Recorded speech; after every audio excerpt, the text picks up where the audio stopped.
What? Can I just? Oh, hello. Oh, wait. 3, 2, 1. Okay, here we go.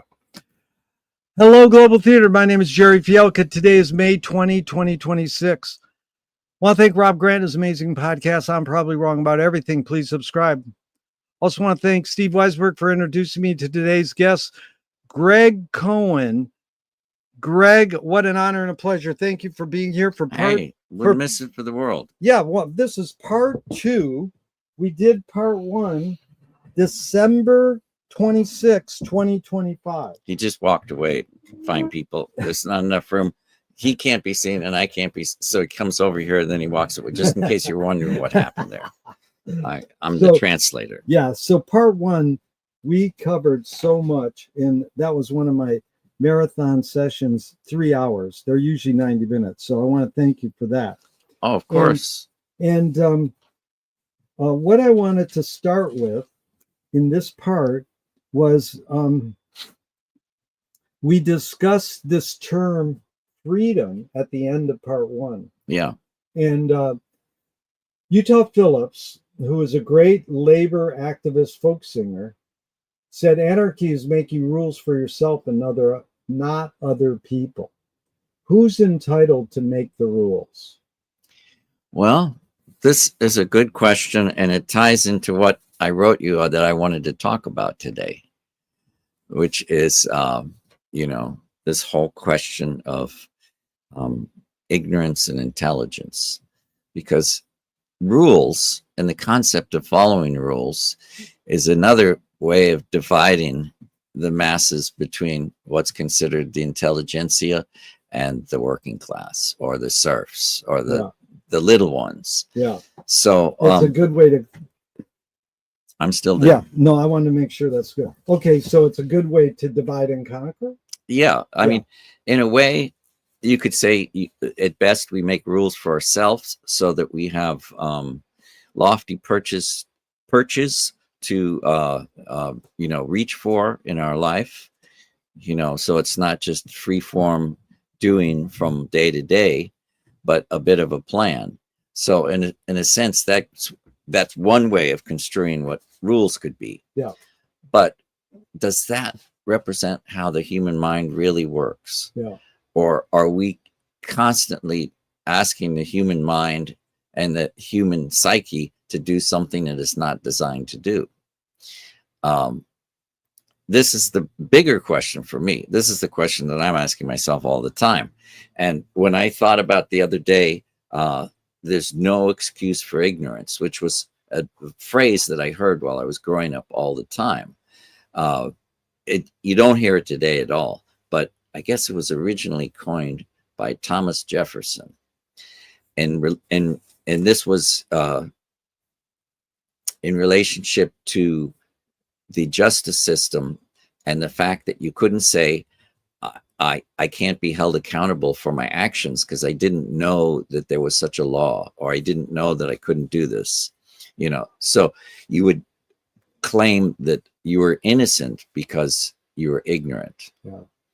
And then by the time I was a kid growing up, and I don't think we're that far off in generation, I would hear this term all the time. There's no excuse for ignorance, not from the legal perspective of, either the US or other nations around the world, using that as a bar or a benchmark for, you can't do something, you can't get away with murder just because you didn't think murder was a bad thing, but it became more of a thing you'd hear from your parents or grown-ups or people of authority that, ignorance somehow, there's no excuse for ignorance. There's no excuse for ignorance. In other words, you have to know everything. Otherwise, you're going to be constantly in some kind of trouble, And this is what I remember as a young boy, that, what is ignorance? And I didn't even stop to think, what is intelligence? But really, perhaps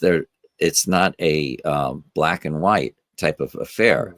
The ignorance and the intelligence might live on the same side of the street, but the fact that now we live in a world where intelligence is fast growing and becoming the enemy.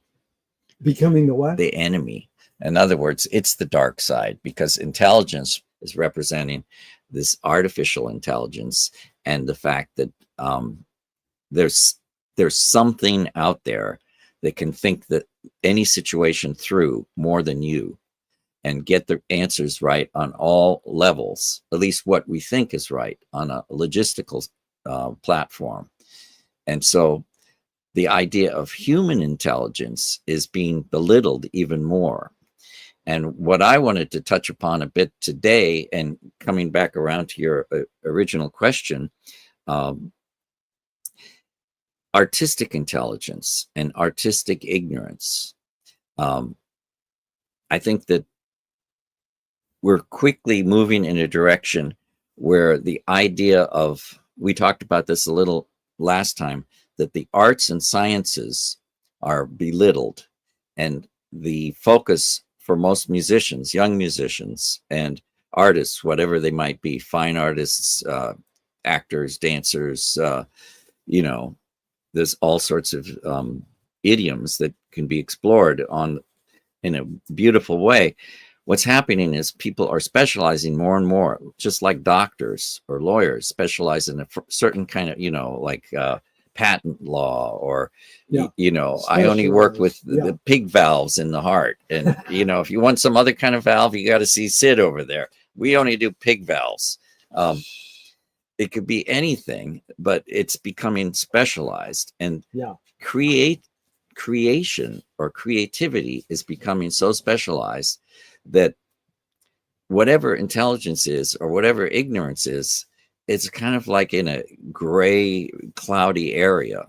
And I don't know, the older I get and the more I think about what it is that I've been through, the more I can't help but want to send this message out to first and foremost myself, as a reminder, but perhaps to others, that for me, I feel wisdom, and I won't use the word intelligence, but wisdom is embracing everything around you, not just the field of study that you're in, you know, so that the rules, because you asked about rules, the rules can and should change, not only day by day, but perhaps by the second, you know, because you're embracing, oh, look at that ladybug over there, or look at the way that bird is flapping its wings, and the other one's not doing the same thing.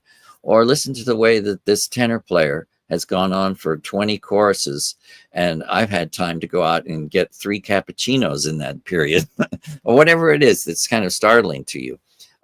It's an awareness that can be changing. Was that my phone? I believe it is. I apologize. You want to turn yeah, I'm going to turn my phone off. Shame on me, but what can I say? Another intelligence faux pas of the modern world. So here what we see is Greg Cohen trying to find the zipper on his coat. It gives me, oh no, it's not a zipper. It's the inner, oh, it is.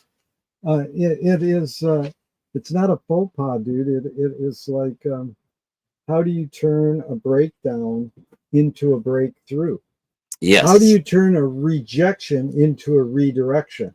So if I could just interject now for a second, because you covered a lot there, was that sort of like yin and yang, where the black and the white, you know, it's integrated, or the snake eating its tail, or the Mobius strip, and it's, or the spiral cone going up and down. The spiral universe. Yeah, spiral universe.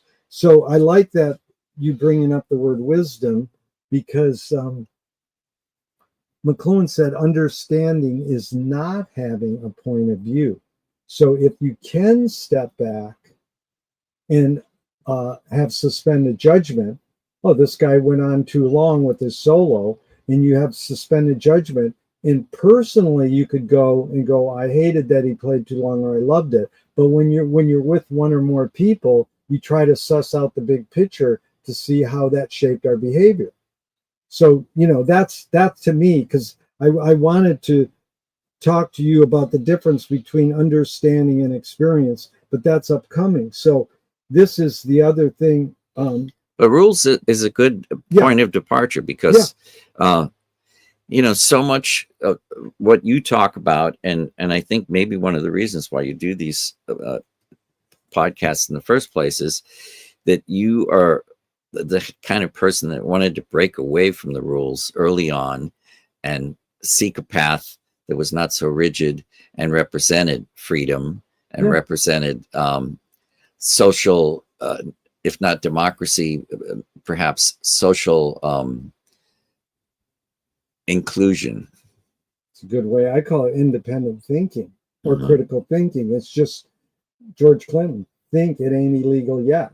It's like you can think things, you don't have to do them, but can you consider, like Pascal said, this end of the spectrum and that and everything in between? So it's sort of like comprehensive. How do you get the big picture? Then you can go, well, my bias is I like this, or my bias teaches me I've studied the history of this art form and this is good and this is not so good. But in essence, I mean, the Shags are the ultimate example, being in the music world. You know, that the back of the album cover was Carla Bley, Bonnie Raitt, Elvis Costello, and Zappa all going, this is the greatest music ever. This is fucking pure shit. And you put on any normal person and they'll run out of the room. And most of these highbrow musicians I talk to go, I love the Shags. And this one guy recently went, appalling. So and one guy came up to me once and says, I don't get it. I goes, but if you did get it, you'd be fucking weird. You're not supposed to get the Shags. It's just like chalking off McLuhan as a charlatan. That's what you're supposed to say. But you know, if you want to get the big picture, you could say, oh, he had something to offer and he was a bullshit artist. But so, yeah, this is getting back to what we were just talking about, which is it's okay to listen. Silliness is just as important as the highest form of intellectual wisdom. Good. You know, we talked about the Three Stooges before you were rolling. Yeah. And the Three Stooges perhaps have been the soundtrack to more great thinkers' lives than listening to a podcast about Sartre. I was wondering who you're going to fill in. The opposite of the Three Stooges is Sartre. But, you know, it is endless. And it's an amazing thing what they did for their art form that would affect us. So my sister had a son 35, 40 years ago. And I says, Jan, whatever you do, make sure he's able to watch the Three Stooges, sort of jokingly. But in essence, I was very serious because Frank Zappa said, I'm very serious about being not serious. Yeah. So that's a little, if you use the word embrace, I try to learn how to embrace contradiction. So here's the follow-up. Okay. The word freedom etymologically breaks down to making one's rules for one's own self. And that's what Utah Phillips described anarchy as. I talked to an anarchy specialist who goes, that's not anarchy. I says, well, this is what one person said. Anarchy is making rules for yourself and not other people. Happens to be exactly what the word freedom etymologically breaks down to. So what does freedom mean to you now? But Gerry, let's clarify one thing. Okay.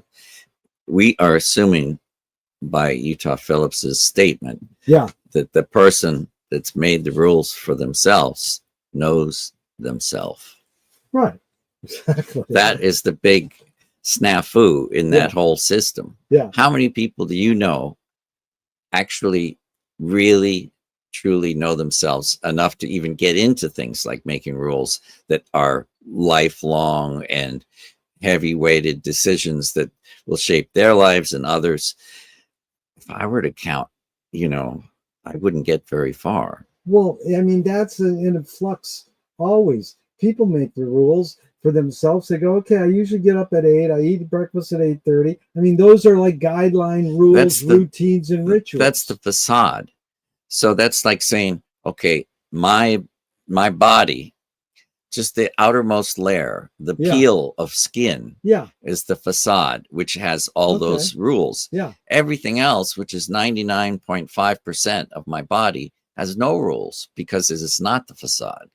Then what is that? What is the ruling force behind all of that. Well, you asked me a question because I'll say to that, Lakoff says, neuroscientists, linguists say that we're operating 90% unconsciously.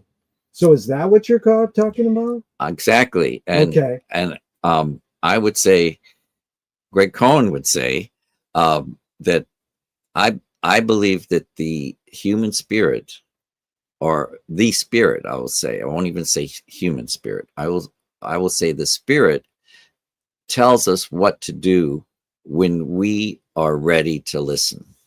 That's good.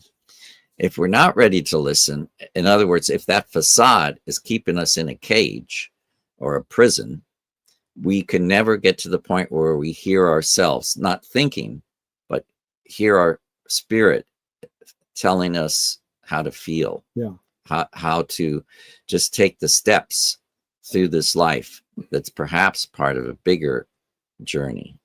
Are you saying the spirit is the soul, the non-physical? What? Just give me a ballpark. So when I say spirit, what I feel, I might be using wrong language for some people or some religions or some people who have studied more than I have.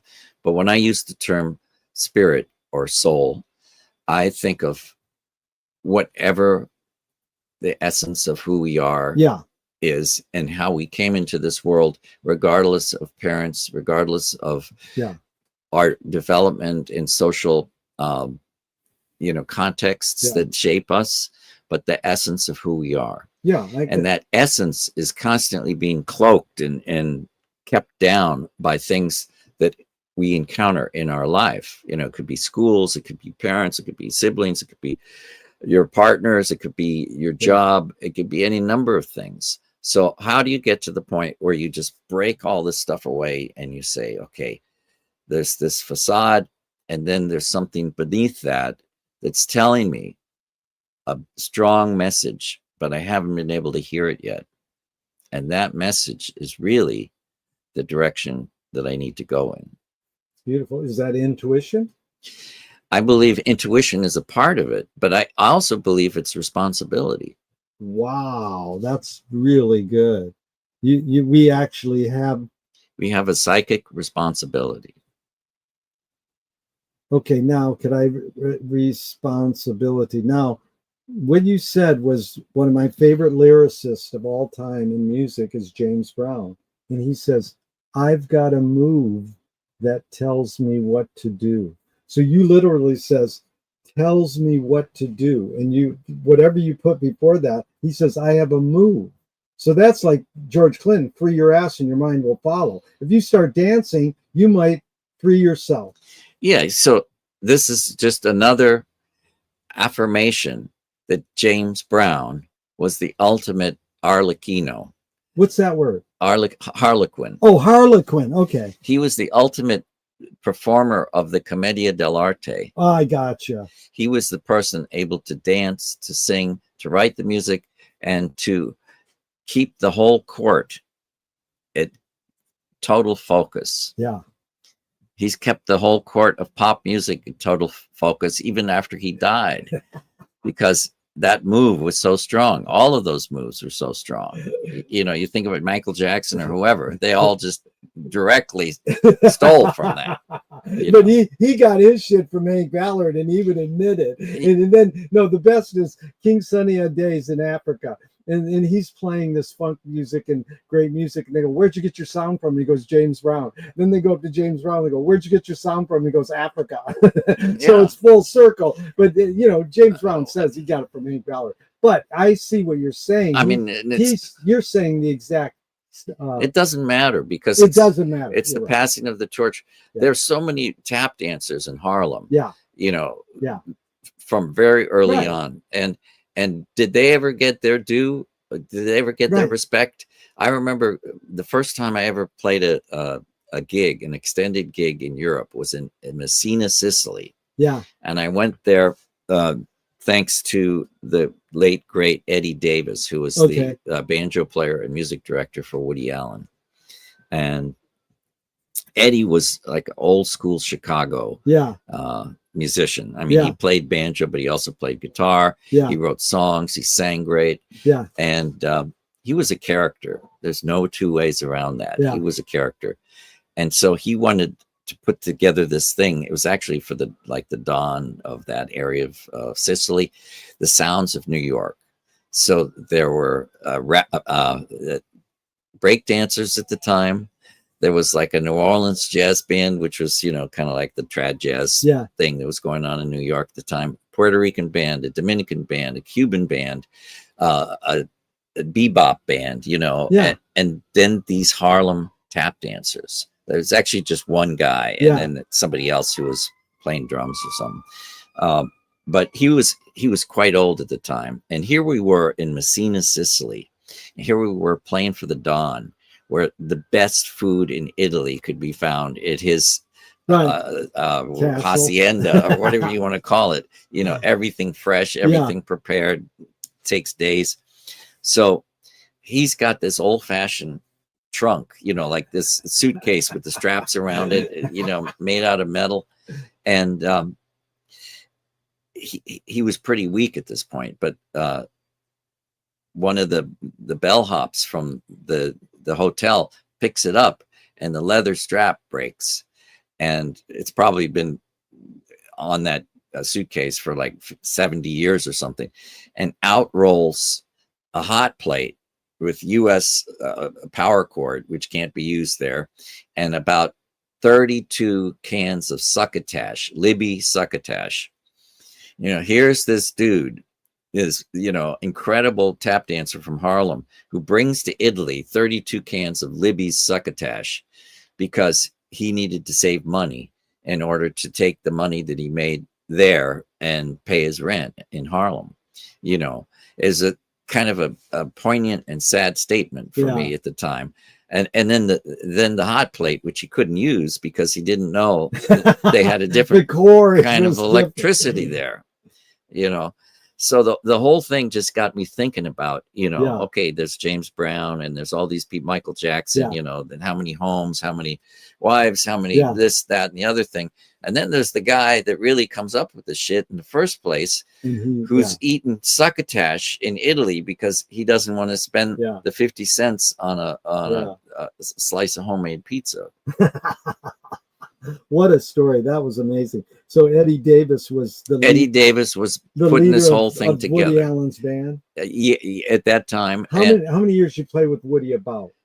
Oh, I guess off and on 25 years or so. And so can we go just back to the original? What I'm going to read two more freedom quotes, and then you can go into what does. No, I love freedom quotes. Yeah. I like the dumb part, not the free part. And then you go back to what does freedom mean to you now? So this is what T.S. Eliot said was freedom is only truly freedom when it appears against the background of an artificial limitation.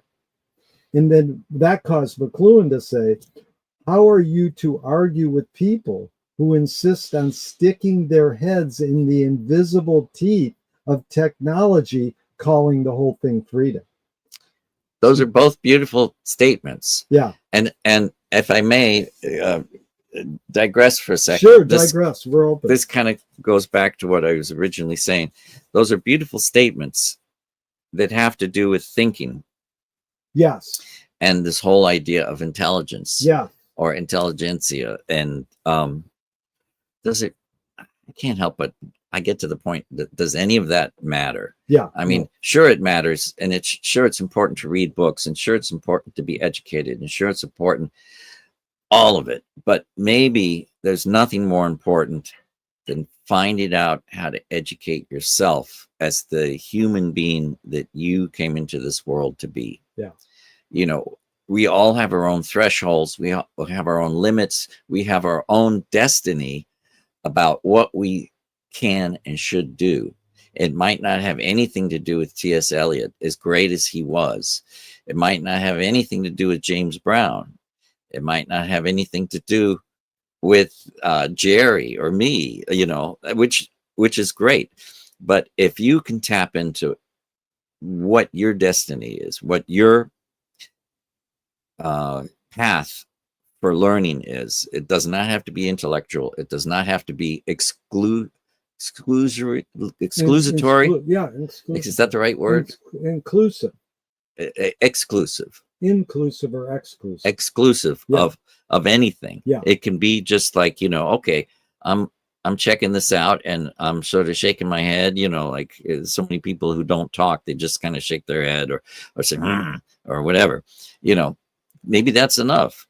Maybe it's not enough. And maybe a lot of people spend their whole life sitting on a couch, drinking a Miller High Life and never getting to first base because they don't give themselves the chance to find out what their threshold of learning really is. Yeah.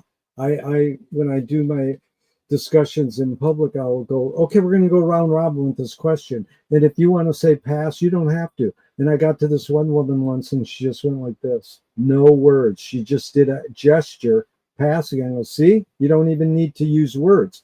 But what you said was so important to me because I'm curious if is this what I'm hearing is what does freedom mean to you now is unlearning.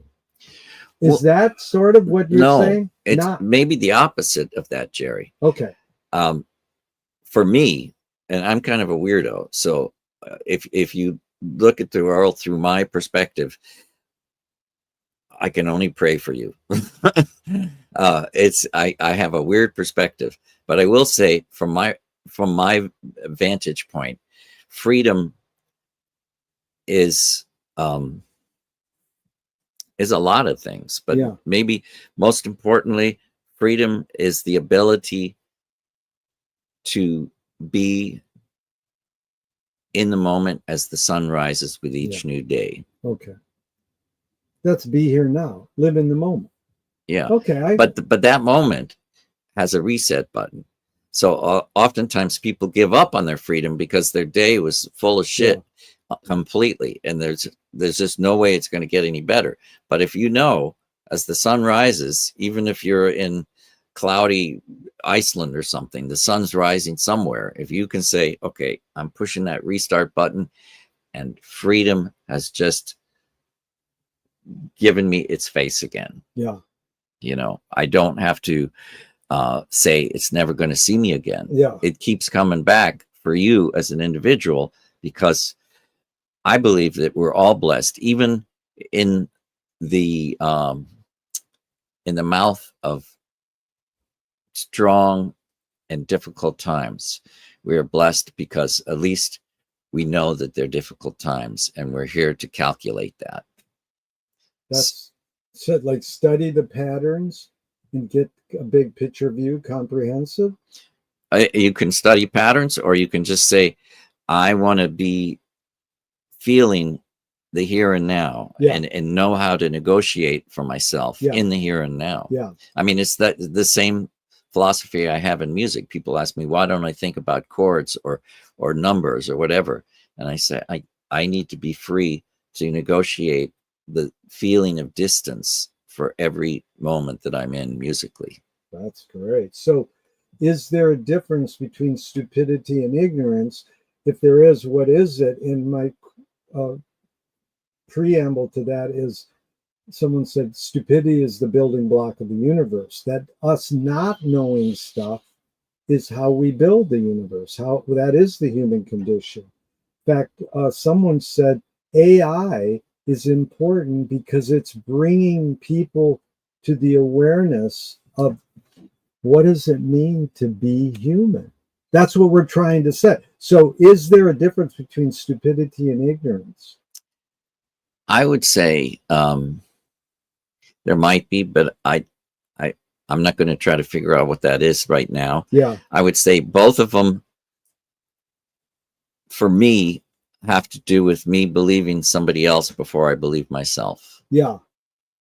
If I believe what I read in the newspaper or what I believe what I hear on social media or on the television, even though I don't watch it, I have just committed a stupid act because I have taken somebody else's words and somebody else's supposition above my own feelings. And I think that that is just a mockery of who I am. Wow. Well, the other thing that came up is the difference. Well, in the creative process, let's talk about that, because you touched on that.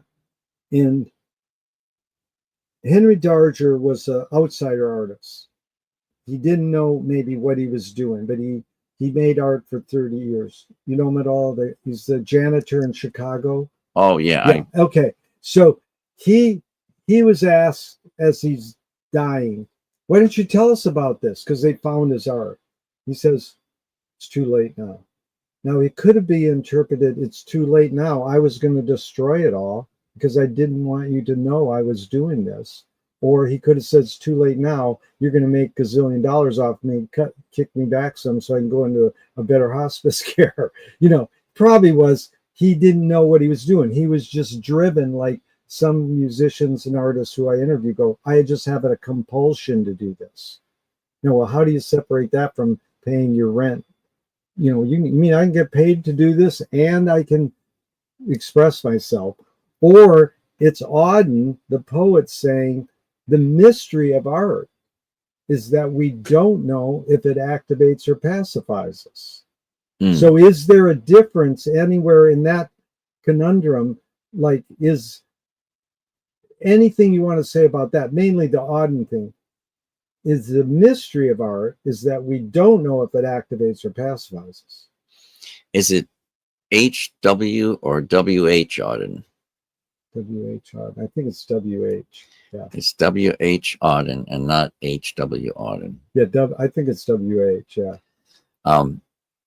See, that was just an example of what we're talking about. Yeah. I mean, it is. And we're not going to look it up on a computer. It's just a question of retention of information and how much is really needed. In terms of the importance of art and how art is remembered and how art is capitalized, franchised, and turned into part of the money machine. Everything you originally said about before Auden and all that, everything that you said about this janitor in Chicago, you could say the same thing on the final hours to the lips of Vincent van Gogh. Yeah. You could say the exact same thing, you know, in terms of like, well, where's the bread from your paintings? Where can I see them? Who's your agent? You know, do you have a show? What makes an artist great? Is it the fact that they have made money from, I guess the Jackson Pollock just sold recently for some crazy, I don't know how many millions of dollars. And, you know, I don't know. To me, so much of our human, you know, us humans, I won't say this about animals or any other of the creatures that live here on the planet Earth, but humans have a knack for creating chasms between the actual thing that should be looked at and the way that we honor it. Yeah. In other words, we honor art by turning it into millions and billions of dollars and putting it on the walls of people who are lighting cigars and serving fancy cocktails at a party and saying, you see that Matisse over there? I picked that up in 32 for a song. You know, what is that point? What does that have to do with Matisse? What does that have to do with creation? What does that have to do with beauty and paint and color theory and light and all this vibration and all this? It has nothing to do with it. It becomes another unit of currency. Yeah. You know, rich people's currency, because you don't pay taxes on it. You don't do, you know, it's just like, okay, I've got this sweet deal here. I just collect art. It's a tax haven. People think I know what I'm talking about. And my name is forever associated with those paintings. Yeah. Well, guess what? It's all a it's a scam. But it's commodities, so we can't separate that, because me and you were raised in a capitalistic consumer culture.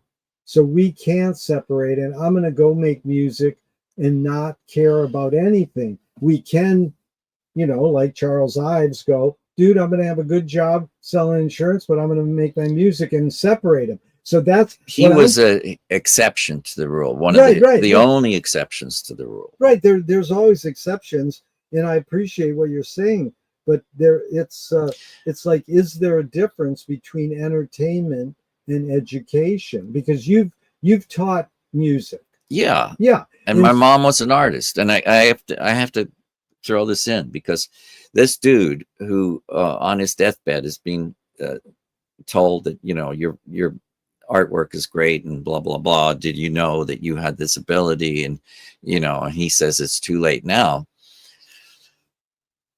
Somebody has decided, either at that moment or right before that moment, that he is a product, that he is something that can be turned into the almighty do re mi.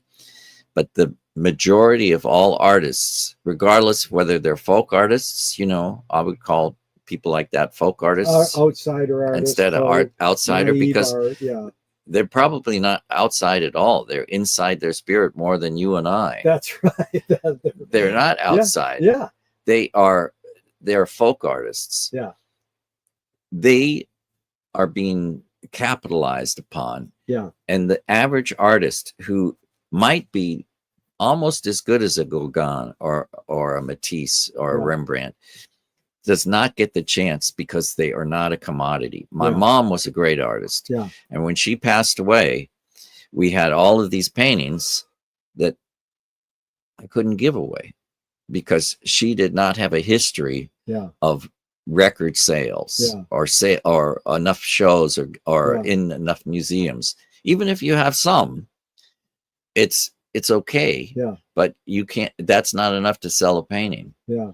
So basically, you spent your whole life painting every day, and there's nothing that's going to make it live on, because the system tells you that you're done, you're cooked. Well, it lives on, Greg, because you're describing it right now. So I'm imagining in my head what your mom's paintings were. If there's one on your wall, someday I'll look at it. But the fact that we are recalling her, she lives on. That's her the form she reincarnates. I agree with that, but in the sense of living on, like this, Kandinsky or Jackson Pollock, no. Or like Henry Darger, it's an industry. Yeah. There's operas on him. There's rock groups playing about him. It's endless. And he had the show at LACMA. I don't know if you saw it, but he's one of the greatest controllers of how you paint with watercolor.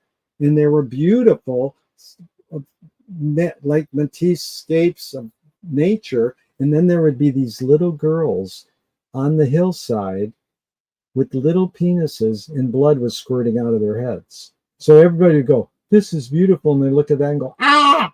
So it was an amazing phenomenon that Henry's art could capture both the beauty and the ugly at the same time. And so it became an industry. But that aside, it is this thing about teaching and knowing your approach to teaching. This is actually what I'm asking is there a difference between entertainment and education?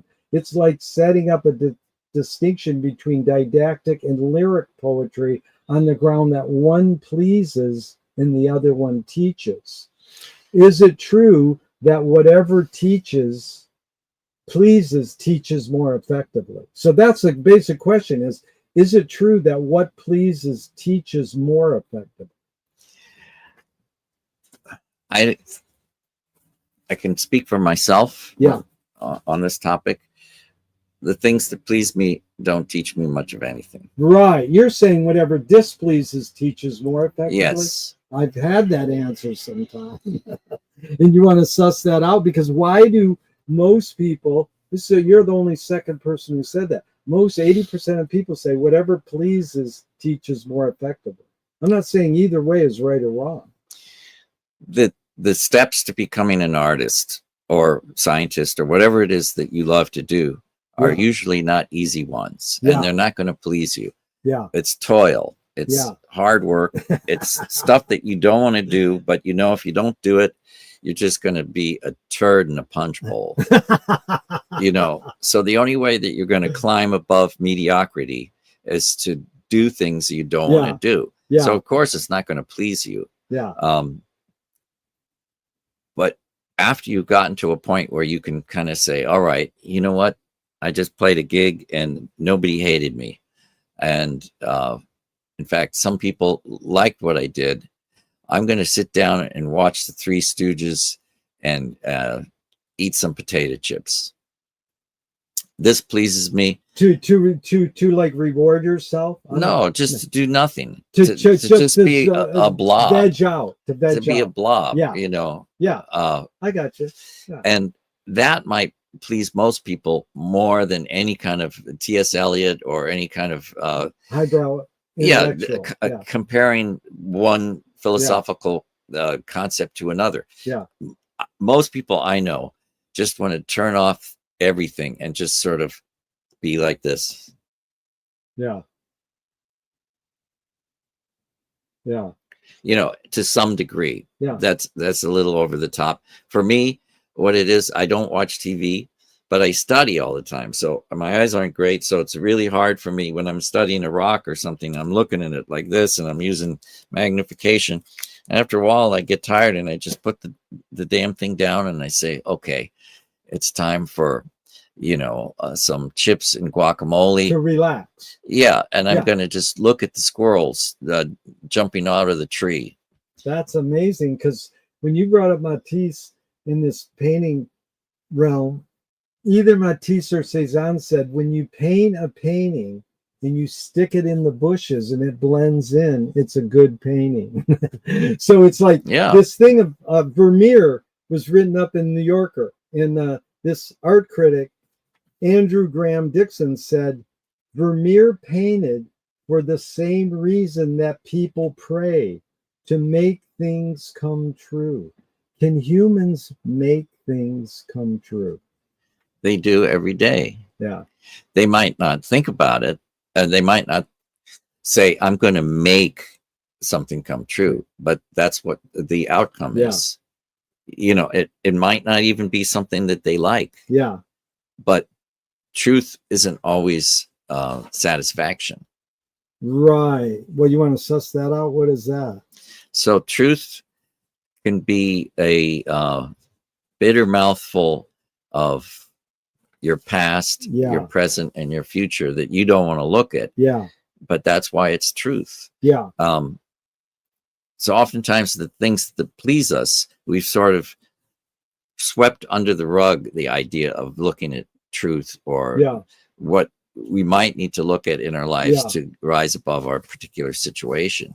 And we've sort of gone into comatose land. Some people get stoned. Some people turn on the television. For some people, it's even, dare I say, going so far as to be violent and scream at people. And then they feel relaxed after that. There's a lot of weird shit out there. I don't understand it. I can only speak for myself. And for me, I need to relax by doing things that take me out of the bubble that I've been in. That's good. And how'd you learn that? Did it take a lifetime, or you learned that way back and you've been doing it for years? I'll let you know when I get there. But I mean, was there a tipping point in your life where you go, well, I think it was forever happening? Age is a great neutralizer, and it's a great humbler, you know. So whatever we wrestled with in our youth in terms of not understanding about ourselves and the world around us, we kind of get a second chance with all these different stages of decrepitude that we go through. And you mean physical or both? Physical and non-physical? Physical, non-physical, and even beyond that. Beyond that, You know, maybe the most exalted state of decrepitude is spiritual decrepitude. Yeah. And Again, it's making value judgment. There's all of them, and how do you process each one of them, and how do they intermingle? It's called entanglement, right? Quantum entanglement. Okay, yeah. So how about this one? Because you brought up the word truth. Shelby Foote, a fact is not a truth until you love it. I may not agree with that. Yeah. A fact is not a truth until you love it. So this might bring up a more important question to me. Yeah. Which is, what are the constraints and what is the diameter and dimensions of love? Yeah. You know, is love the cure-all that everybody might imagine it to be? Or is love simply an emotion that has to do with when we decide we want to feel a certain thing towards something else or ourselves, you know, in a way that's healing? For me, truth is pretty gnarly stuff, you know, like when I get a real truth slung in my face, it's almost like a gut punch. Yeah. It doesn't feel loving. It doesn't feel warm and cozy. It's, you know, like the short time I spent with Alan Watts, that was one of the things that I did hear and that I did get from him, is that the truth, perhaps the truth and all truths, are older than time itself. Yeah. And that the sting of those truths are pretty intense. Yeah. You know, just like what you'd imagine if you stepped out of a craft and put your foot on the surface of Venus or Pluto. Yeah. You know, the truth is old, and we decide at certain points in our life that we're going to embrace or accept truths. That embracing might not be a love embrace. It might be a slap in the face, a kick in the groin, or a punch in the stomach that says, "You stupid mother, you've avoided this your whole life. You're blaming other people for things that you do. You can't see your ass from a hole in the ground. And you're calling yourself a human being," you know? So truth is more like that than oh, isn't that sweet? You know? Yeah. Well, that's how Hallmark card epiphany. That's the other thing. Epiphany is that commonality. I'm studying the word epiphany because Joyce said you can find epiphanies in everydayness. But here's Louis Buñuel. I'm for anyone who seeks the truth, but I part ways when they claim they found it. Now, most people go, "That's great. I love that." And one person goes, "No, that's bullshit." Because if I'm going to seek something, it's because I want to find it. So then I morphed it into this question. If the cliche is true and archetypal, that the journey is more important than the destination, why do we have to seek or name a destination? We don't. There you go. But sometimes the act of naming or seeking a destination is a survival mechanism. Yeah. You know, I always think about the story of the German writer Hölderlin, who has one of the weirder life stories of any artist, who wanted to be a teacher. And you know, back in the old days, you didn't call an Uber, or you didn't, you know, wait for the number one bus. You walked. And sometimes that meant walking through countries. Yeah. So he was walking from one place in Europe to the next to try to seek a position as a teacher in a school. And along the way, because he got lost, you know, it's like just all a bunch of wilderness, and there's a stream, and somebody comes up from behind and hits him over the head with a rock, and he almost dies, but he's saved, and he's never the same. He must have had severe brain damage. But one cat rescues him and puts him in the top of some ivory tower in a castle and lets him just hang out and write. And he comes up with all these strange, multi-dimensional ways of breaking words up and just like his whole own universe of creating literature. But maybe had he had a destination, that would have never happened, and he wouldn't have had a life-threatening injury, but he also wouldn't have had the destiny of his path as an artist. Exactly. Now, how do you spell his last name? It's really weird, and I'm not pronouncing it right. It's Hoederlin.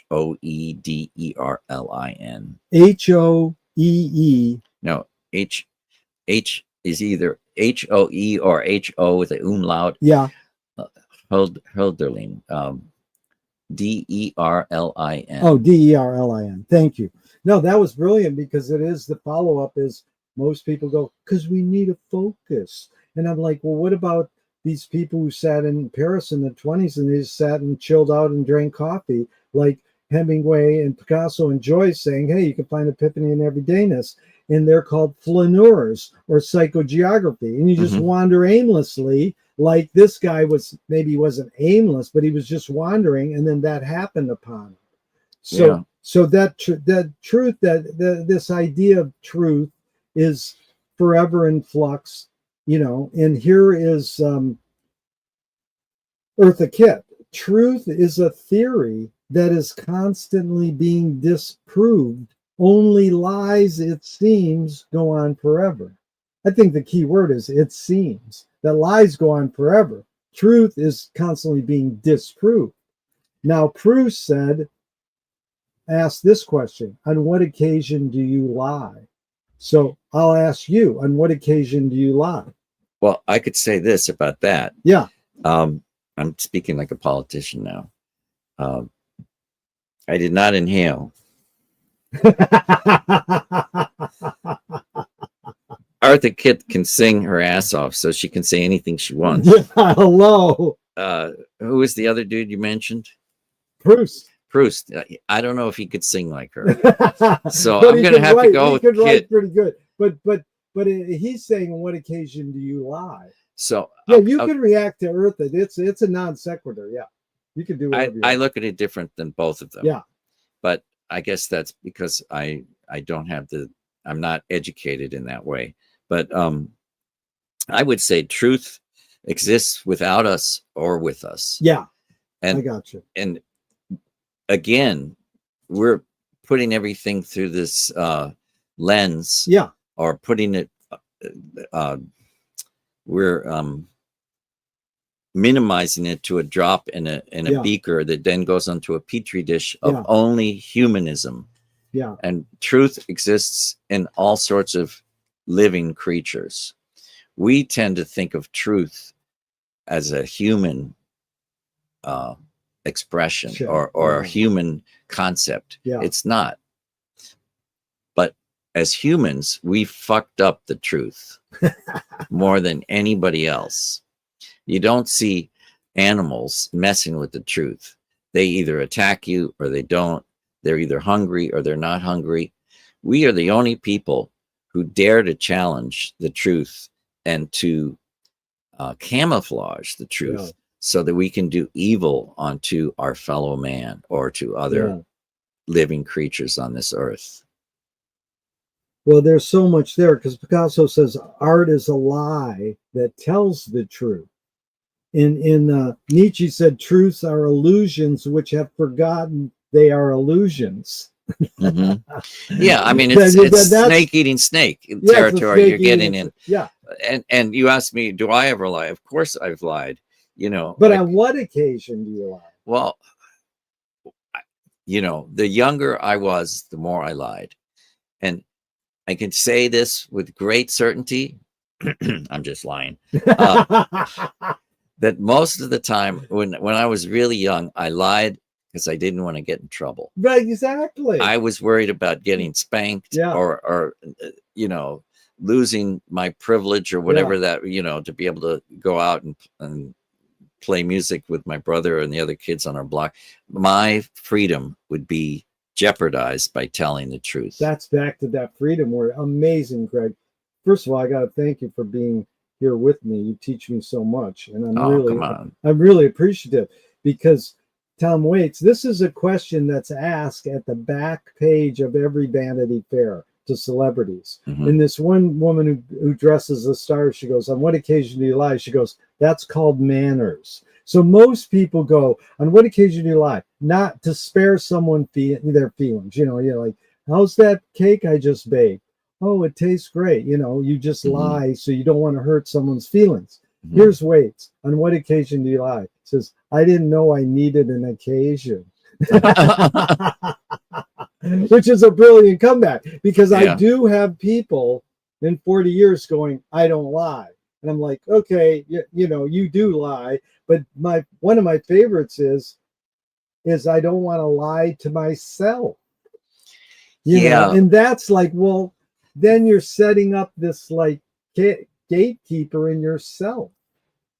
I'm more concerned or interested in the concept that perhaps my lies were to keep the truth further at bay, so that I didn't have to deal with it. Yeah. And this is a little bit of a tragedy, but I guess it's also part and parcel to being human. Yeah. And that's it. At some point, you have to deal with it. Yeah. You can either say, "Oh, I'm perfect," and that exists for others, but not for me. We're all the same idiot. That you can't have a genius and everybody else being the idiot. We're all the same genius, and we're all the same idiot. Yeah, I love that. Okay, well, another thing we brought up in part one, which was amazing, again, I thank you, is you said there's no difference between art and science. And I don't know what context it was, but I want to explore that a little, because my question is often, this is how I set it up with people. Jean Cocteau said, "Art is science made clear." Is there a difference between art and science? And if there is, what is it? I hope there's not a difference. That's beautiful. I hope there's no difference. Whatever scientist made this fine El Salvador cigar, dumpster dove out of Venice, was an artist. Garbage bag. Isn't that great? Sealed. So it's art and science right here. Yeah. I don't smoke cigars, but I like props. Yeah. So this was taken out of the trash. I shouldn't be rubbing my nose against it, but obviously I don't care. I think that we cannot have science without art, because an experiment and a discovery is an artistic statement. When you discover, can you imagine when penicillin was discovered? That was just as much of a burning jazz solo as anything that John Coltrane could have ever played, or that Thelonious Monk could have played or written, or that Wolfgang Amadeus Mozart could have written or played. Creation is creation. And I think science and art have been together since probably us humans first got tools to work with, tools including, instruments to play, things to chop wood. Science has all these different levels of, some people think of science as only the laboratory of the Jet Propulsion Lab or something like this, but science exists on so many different levels.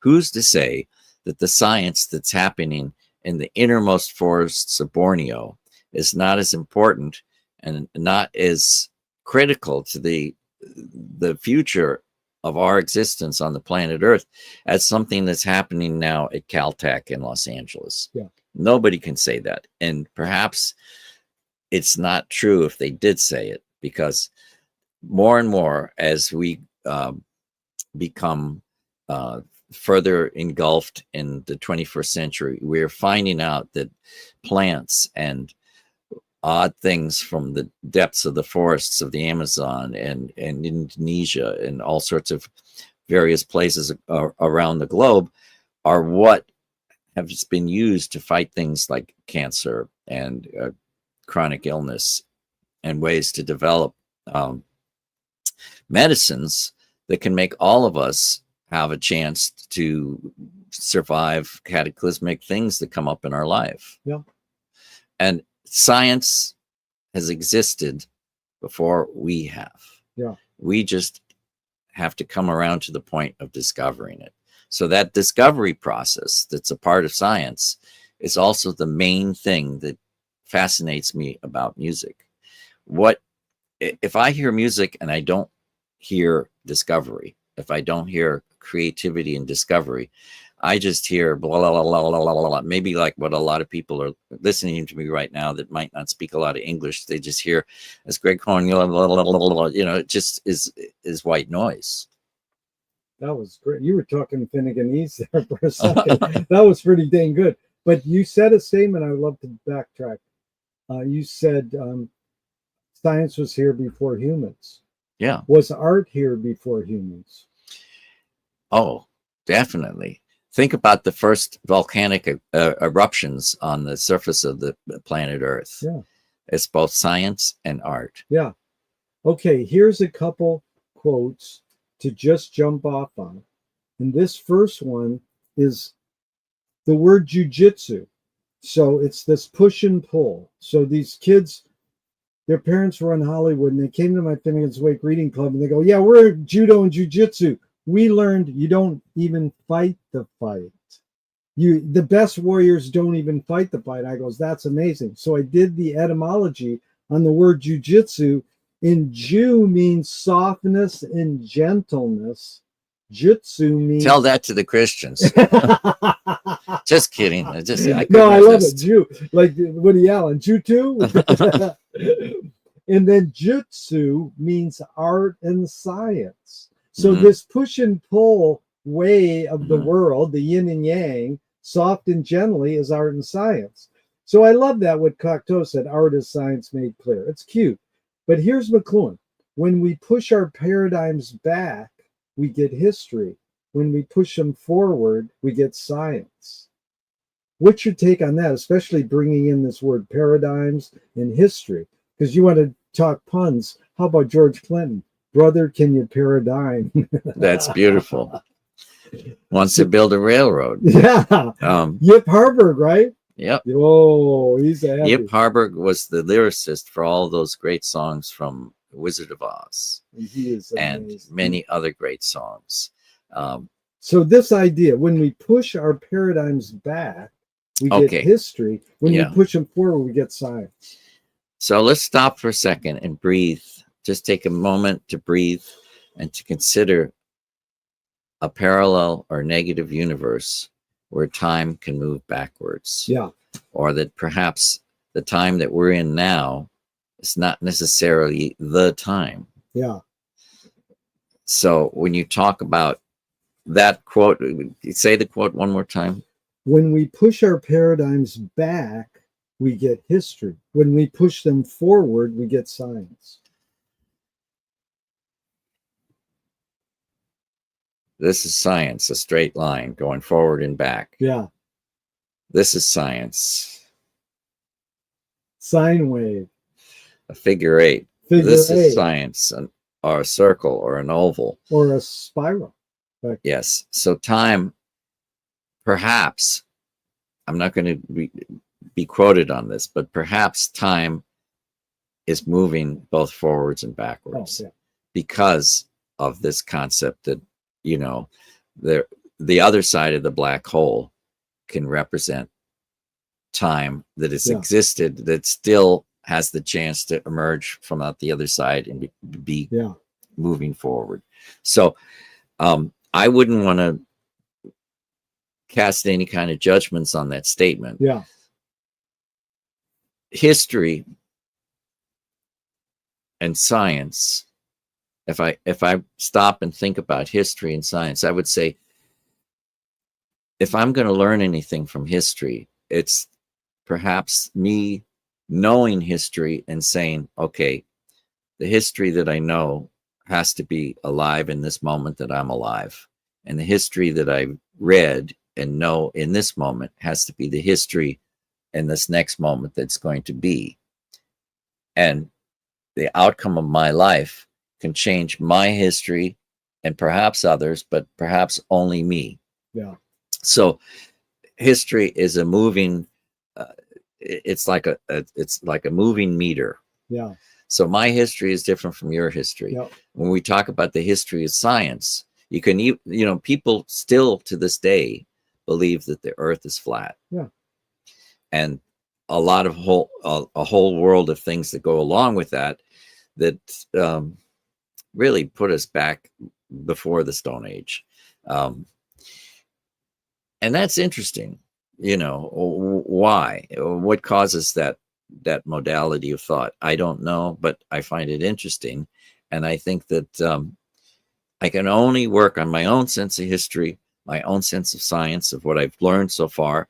And God willing, I hope I continue to learn for years to come so that I can feel replenished, and perhaps I can feel like a contributor by doing something with this opportunity that I have as my life. That's beautiful, because Sunrise says, when they say that's history, he says that's his story. Yeah. It's not my story. My story is mystery. Yeah. And so really good. This is Chomsky. We learn more about ourselves from literature than from science. Well, if you consider literature as also comprising scientific journals, Yeah. Sure. Yeah. And if you believe that all of science has been chronicled into, the Scientific Quarterly or whatever, Yeah.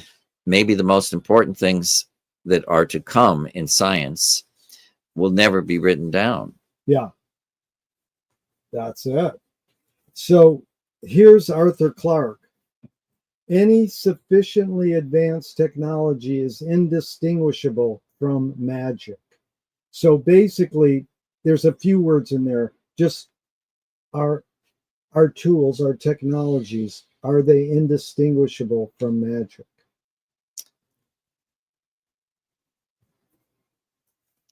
Have you ever read one accurate or believable description of what magic is? I was just looking. You got ESP, dude. I was like, yeah, Carolyn Casey is a great one. And it's something like magic is dealing with anything that's possible. It's not limited. So, yeah, I mean, basically what I want to, that's a cute quote by Arthur Clarke. A lot of people like. So by Go her ahead. definition, magic is everything. That's somewhat, how do you deal with these different things? And that could be magic. That could be the human condition, is how do we deal with what's not definite? Believe in the magic of rock and roll. Who's the songwriter on that? John Sebastian. Is it really? Oh my God. I believe it was Sebastian. I like that. I like that a lot. For But me, yeah, go I ahead. can give you my answer. Yeah, Again, yeah. I can only speak for myself, No, that's- and even that's more Yeah, than I should do. Look at, I don't deserve to be I found hung my twice. magic page. Oh, wow. Magic in 3 different colors. So no, I'll go ahead, speak for yourself, and then I'll tell you. Okay, for me, Yeah. the definition of magic is opal. Hopeful. Opal. Opal. Oh, you mean, what is opal? Opal. Crystal It's a or color? it's a substance. It's Okay. not technically a mineral. It's Yeah. technically a mineraloid because it forms where things like minerals form. Okay.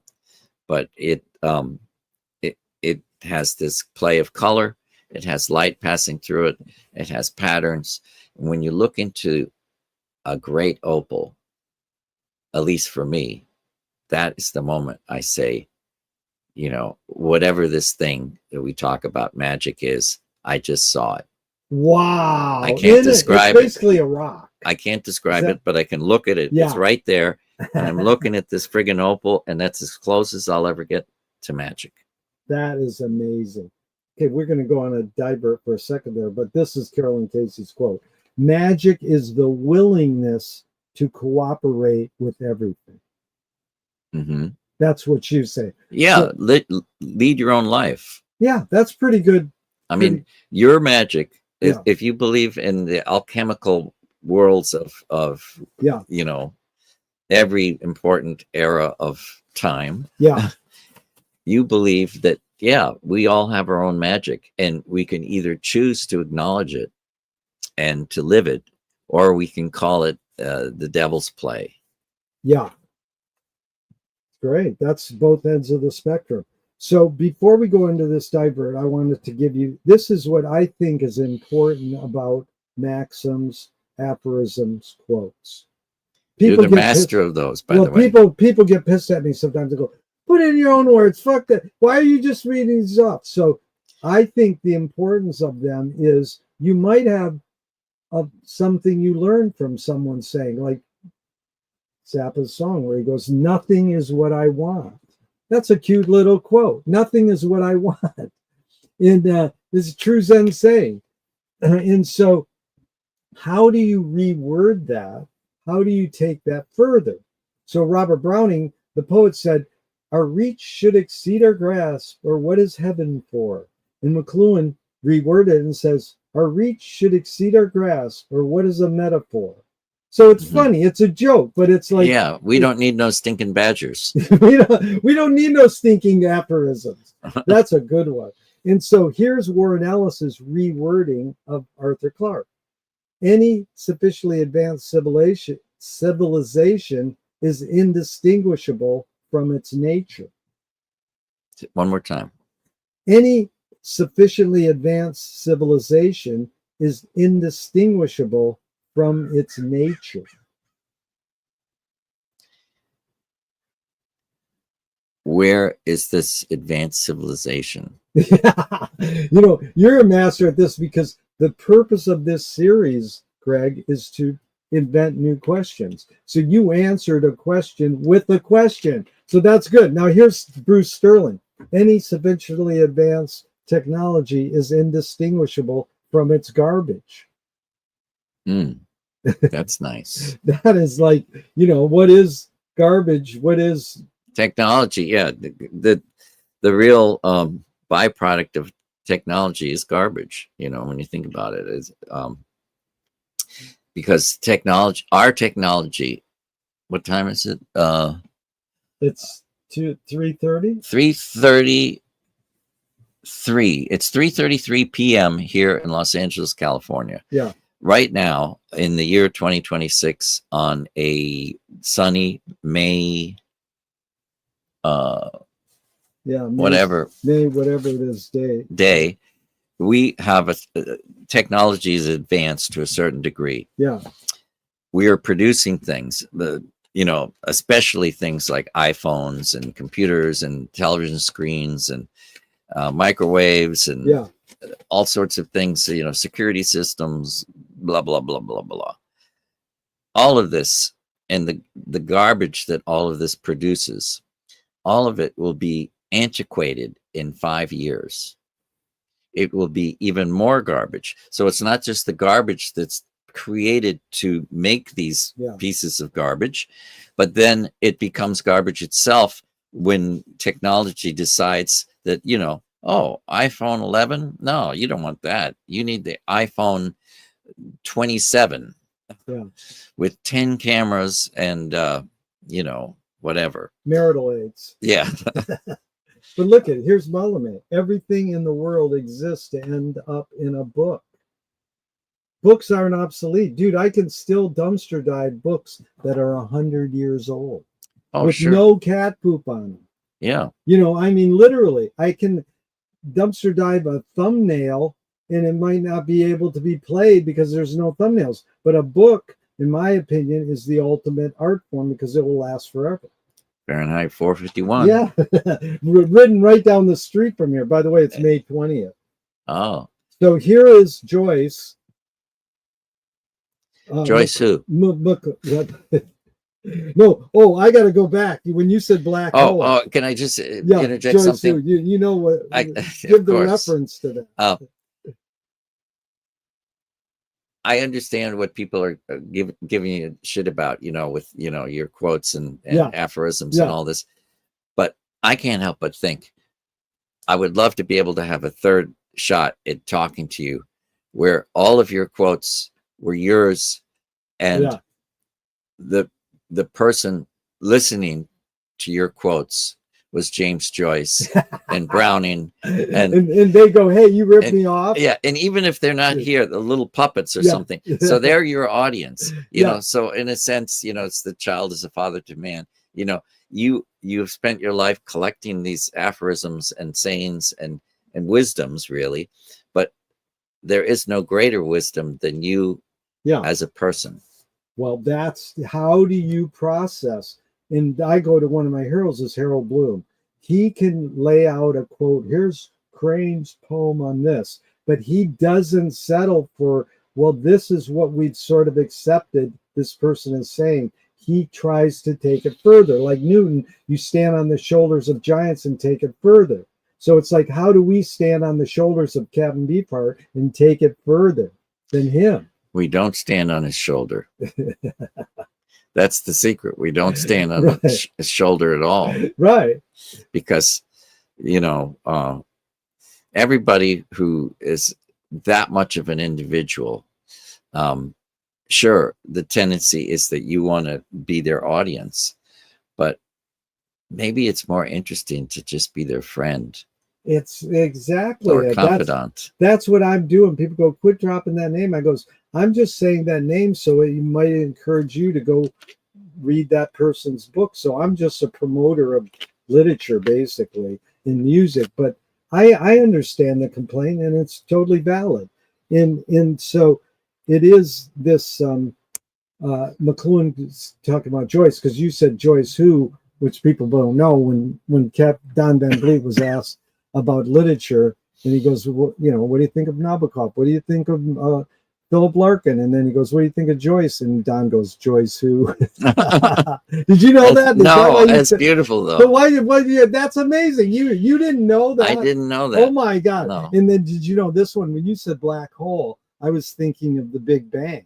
So at the end of Don's life, he was talking to Frank, who was sick also, and they're talking on the phone at the end of their lives, and they're reuniting. And they both had watched a PBS documentary on the Big Bang.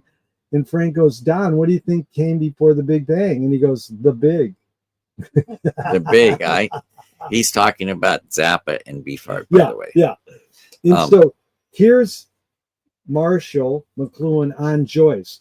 Joyce solved problems which science had not formulated as problems yet.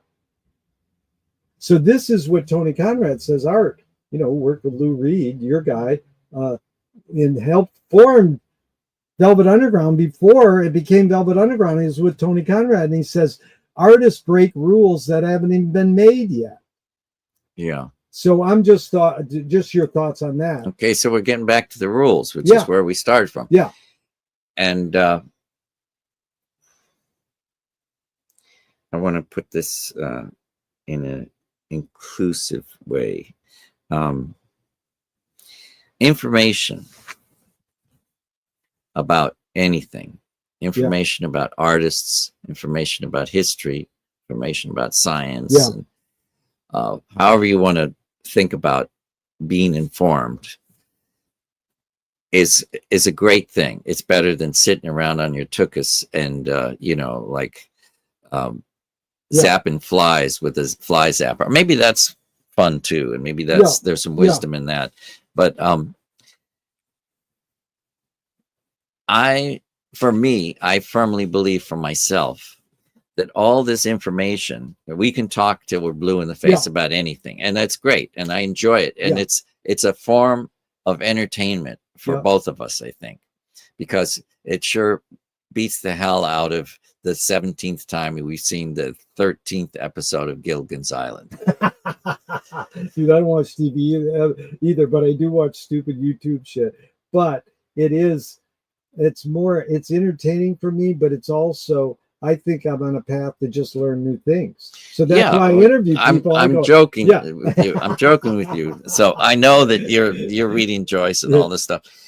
But what I'm saying is this: there's this information, and you collect information, and you're a student of everything, and that is great. But for somebody who's young, somebody who's a student out there, maybe they're a music student. Yeah. The idea of going to school to learn something is a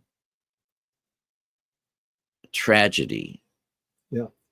In many ways, because all this information that's being spewed by various individuals at you or at others that you know or at your parents that tell you that this is how it goes because this is what we learned years ago. All this information is static information because it has not yet been put into the reality of your journey in your life. So information is only important if you can activate it through your own senses. Yeah. So if you're a musician, if you're studying scales and if you're studying harmony and theories and forms and you name it, any of the parameters that you want to rabbit holes you want to go down, that information will do you zero good unless you find a way to tell a story that's new with that paint or that wallpaper or that texturization. It does not exist as something that's usable on its own. So by reading Proust or Shelley or Joyce or whoever it is, you're going to learn something from it. You're going to be enriched. But for you as somebody who, even if you don't want to be an artist, if you just want to be a thinker or a feeler with freedom, you have to take that information and do something with it. Totally agree. And so we are living in dangerous times because all information, I'm looking at this computer right now. So if I was to sit down here with the keyboard and type in Gerry Fialka, age, blah, blah, blah, address, blah, blah, blah. What is he famous for? Oh yeah, I remember that. Yeah, Frank Zappa and podcasts, 40 years. And does that mean anything? Or is that really Gerry? Yeah.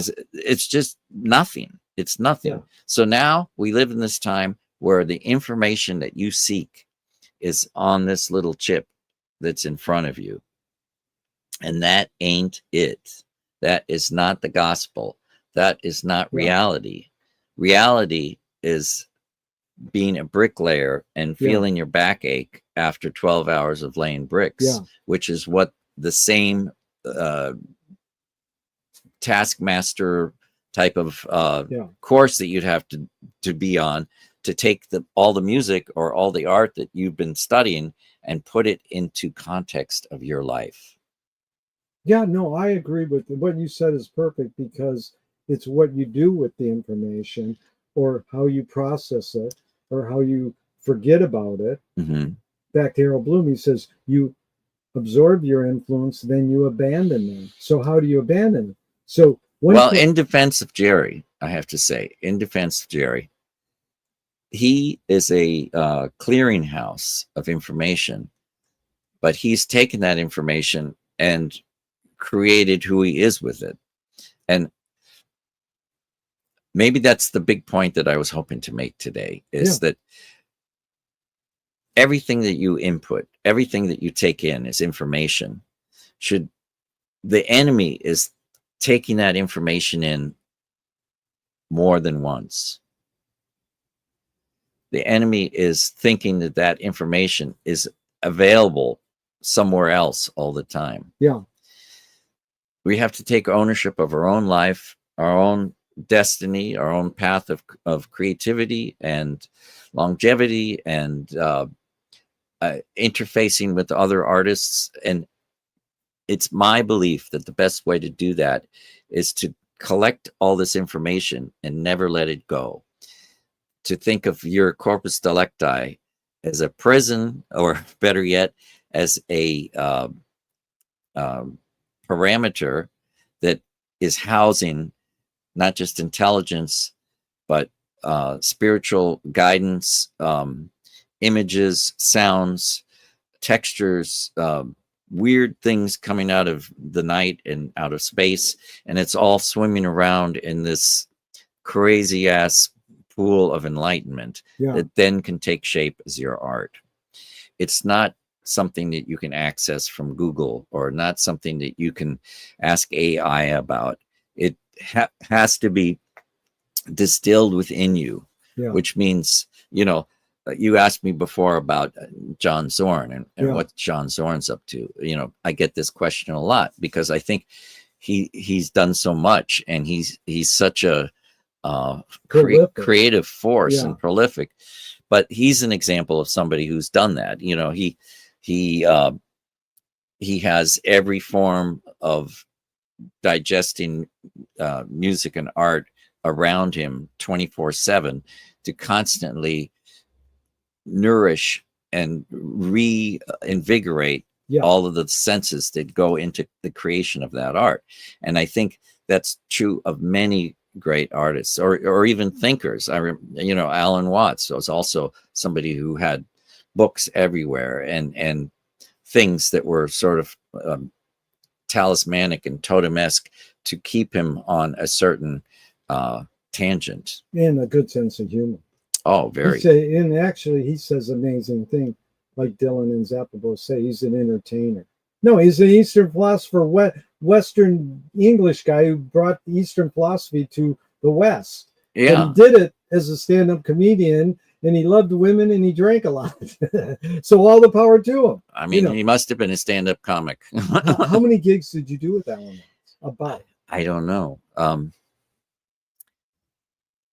It was like a period of about a half a year. Wow. Unbelievable. So here is the next question. Is perception reality? It depends on how you perceive that. Yeah. I'm kidding. I don't know. Yeah.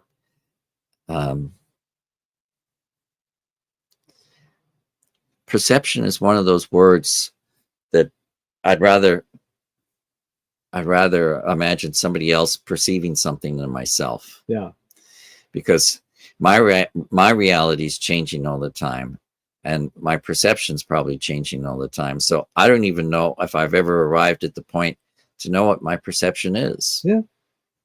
Well, Lily Thomas says reality is just a collective hunch. So if we all collectively agree it's a hot day today, and we're all like, wow, it's beautiful and the sun's shining, then we're perceiving it as a positive day, right off the bat. Yeah, which a lot of people, there's those two schools of thought that can be in the same room in tandem all the time, which, how's your day going? Oh, my feet hurt. And it's, oh, I feel so blessed. The world is so beautiful. Yeah. The sun is shining.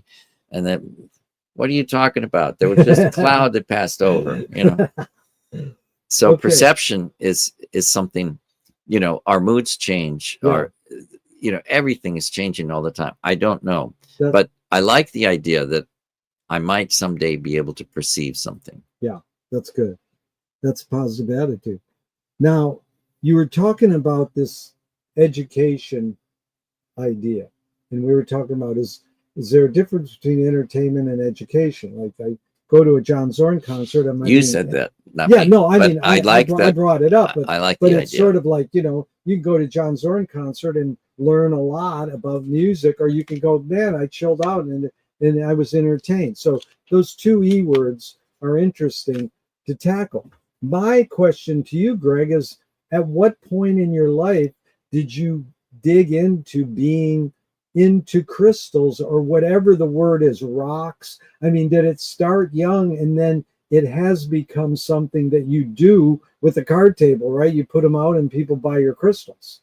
So I'm curious. That's the hope. Huh? Yeah, but I'm curious. Just your because history. they put them out doesn't mean that. Right, but your history is there somewhere, did you read books, or did you had? It seems as though you had some sort of teacher, workshop, book, something teach you about them to the point where you go, oh, I can utilize these for various reasons. Why? You gave us a gift of them, and it was like, what a treat. It was really special for us. And then you pointed in the first podcast, you go, I said, that's black and white. And he goes, no, there's colors in that. And you just summarized a lot with the word opal. So just anything on the history of your involvement with that. Okay. Once again, I use not only as a prop, but as a way to explain this situation, this cigar. My grandfather was the person who got my brother and I into collecting things, like rocks. I guess I was 6, he was 8. So the same time as I started playing music, I started becoming a little bit rock-headed. Really? Wow. Yeah. And it was because of cigar smoking Ben Cohen, who lived right off Hollywood Boulevard. And there were a lot of these little souvenir shops back then. You go into these stores, the entire store was the size of half this room. Yeah. And, it looked like it was like a house of mirrors. There were really small, narrow pathways that you could see all these things on.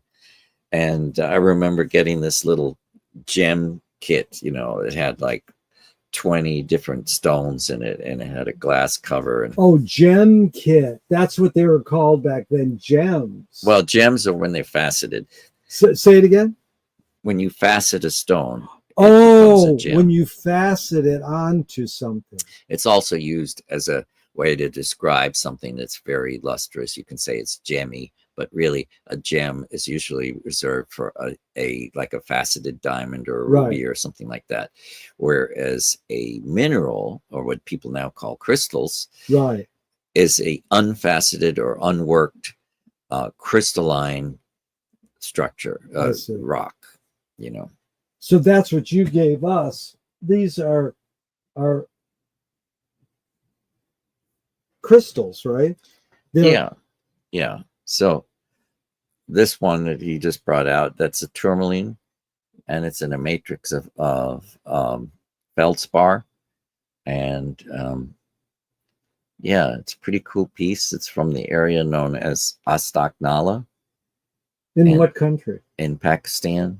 And that is in the Haramash Mountains. Wow, thank you for that. We cherish most of those. In fact, I dumpster dove this. What is that? See, now I'm getting tested. So no, I'm just curious. He just gave me this. This is easy, actually. This is amethyst, and this amethyst is from Brazil. Wow. So in essence, what do you get out of that from age 6? But just the idea of collecting, or it's not it's not collecting. That's your perception. Okay. So it's the same as your relationship with books. You might have books around, but you probably don't think of yourself as a book collector. You think of yourself as somebody who's engaged in reading so that you can expand your awareness. So does crystals and minerals expand your awareness? Of course. In what way? In the same way as taking the liver out of a frog and studying it and seeing its function and dissecting it and really knowing about that type of biological point of view. I don't do that. For all you frog lovers out there, I refused to do it when I was in school, I'll have you know. But I do study rocks, and I do it in the same way as I study music. It's just a fascination, and I want to know how it works, and I want to know everything about the elemental chemistry. I want to know about even its energetic properties. I just see it as the ground that we walk on, and I don't want to take that for granted. Granted. I brought you a couple of other stones too, by the way. Don't let me forget. Well, we went about 90 minutes. Do you want to go another 30, 10? Yeah, it's up to you. Okay, let's go. So this is just continuing that, collecting stones, books, whatever, with the idea of science. This is an archaeologist from France, a historian. Science finds no truths. It discovers unknown facts that can be interpreted 1,000 ways. So I'm curious your thoughts about it, because it's like, does music, does science, does art help us discover unknown facts? I need to hear that again. Yeah, that can be interpreted many ways. So most people think science is facts. Okay, I did this test and here's the facts. Science finds no truths. It discovers unknown facts that can be interpreted 1,000 ways.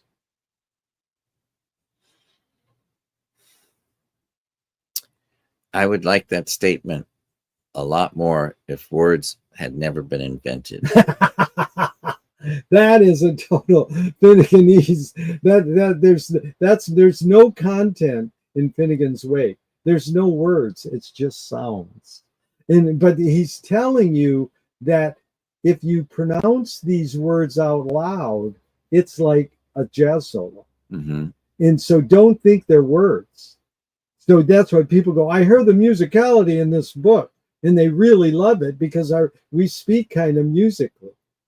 But yeah, we don't speak like this. No, they asked Andy Warhol once, could you explain this painting? He goes, can I just go blah, blah, blah, blah, blah?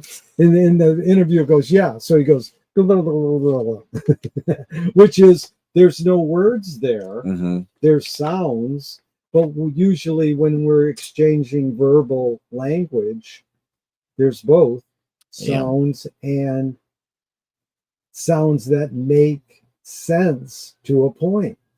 Well, a bit of that quote touches on what we were talking about before. Yeah. At least I was talking about before, which is that truth perhaps predates human existence. Truth is before humans, predates. But I don't know. You know, it's like science. I mean, that's why I like grouping science and art together. Yeah. Science and art and perhaps all the spin-offs that exist from these tangents can be put under the microscope till the end of time. Yeah. And forced to do this or that for our human satisfaction. Yeah. We can say, okay, this postulate must exist for this reason, and we must prove this because we need it to then take this discovery to the next point where we can formulate medicines for this, blah, blah, blah. Yeah. I don't know. Yeah. I think that throughout the course of the history of science, if we were to look, you know, at what we know of this, the beginnings of the histories of science, in Western histories at least, it's been guesswork. Yeah. It's just been, a lot of it is by accident, and then something happens that makes people aware that this phenomena is real. Yeah. And then it's up to the rest of the world to either accept it or reject it. You know, I've always loved that scientific theory that was put forth by what was his name? Amrine, who was the head professor at UC Davis and the director of the enology department, the winemaking department. And he said that the history of civilization is on the same track as the history of wine. Oh, of wine. Wow. Because there's this ancient story that says that the nomadic peoples that were roaming the deserts of what is now Syria were going from watering hole to watering hole so that they could have water, and maybe they find some dates or whatever, and then they would take their animals to the next place in hopes of finding some wild animal or some, little things growing that they could eat. And that was pretty much the SOP, standard operating procedure, for a long time, until one day in the area that is now Syria, they got to one of these watering holes and there were some grapes growing. And so they took these grapes, and because they, maybe they were tired of the sludgy water that was in the pond, they crushed them all up and they were going to have grape juice. But the grape juice sat around too long and it had natural yeasts on it. And lo and behold, it turned to wine. And the tribal elder was the first to try and then get the first buzz of mankind, thanks to the fermentation of these grapes that were found. Probably the same grapes that we now know of as the family of Petit Syrah, were the native grapes from that area that they crushed up, made into grape juice, that turned to wine. And the village elders were so happy, they say, you know what? We're not going anywhere. Let's just stay here and, get into this wine. Yeah. So Amorine suggests that that's how civilization started. Well, that's interesting. Does he have any theories about mushrooms, psychedelic mushrooms, pre or post that, or same time? I don't think back when he wrote that book, homie wasn't doing no mushrooms. But I'm just saying, what's your guess that it could have been happening? Sure. I mean, mushrooms don't part need of to ancient be fermented. cultures. They could have just picked them up and eat them, and then they were tripping, and they didn't know they were tripping. Yeah, but I don't know if mushrooms are so much of a part of the desert cultures. Right. They were in more forested lands, right. So in the Americas, sure. The ancient, peyote, I don't know if peyote exists in the African deserts, but it sure does in the North American and Central American deserts. Well, same with the marijuana or any same with coffee. Mm-hmm. Where's the first person who drinks coffee or chews coca leaves? Mm-hmm. And they don't know they're doing this and it's the norm. Mm-hmm. So they think this is normal. Then somewhere along the line, they go, wait, this is not normal. If you don't do that, you act this way. If you do it, you act that way. Yeah. Or can you imagine the expression and the revelation that went through the minds of the person who first tried the Hostess Twinkie? They reached up into the sky and pulled out the first Twinkie, and then they or a Pop-Tart. I don't know. Yeah, getting back to this. Yeah. So science and history and developmental attitudes of cultures and everything, I just see it all as kind of infused together. And I try not to think so much in terms of philosophies or religions or rights and wrongs. Yeah. And I try to think more in terms of how do us as individuals get from point A to point B with a flair for being ourselves, respecting others, and hopefully making the world a little bit better place for the time that we've been here. I am for that completely. It sounds so Hallmarky card, but it's like, can humans make the world a better place? Can we live here now, be in the present, and breathe consciously? So this is a woman I'd like to bring up who affected Frank Zappa, and you might know her or even played with her. Her name was Pauline Oliveros. Oh, yeah. Okay. So she came up with deep listening, which is, again, this, I think, kind of emphasizes what you're talking about, is like awareness, being in the moment and aware. Yeah. The LA Free Press in the summer of '69, they interviewed Frank Zappa, and they said, you mentioned Pauline Oliveros's work with sound above the audible and below, creating a mass. And you said you like this. And here's how Frank responded. Not that it created a mass, it created something audible. It produced a some indifference tone, which happened to be located within the audible frequency range. By combining something so high you couldn't hear it and something so low you couldn't hear it, it yields something in the middle you could hear. Whether or not you liked what you heard in the middle is another question. The concept is brilliant. Any thoughts on this some indifference tone and combining something so high and so low?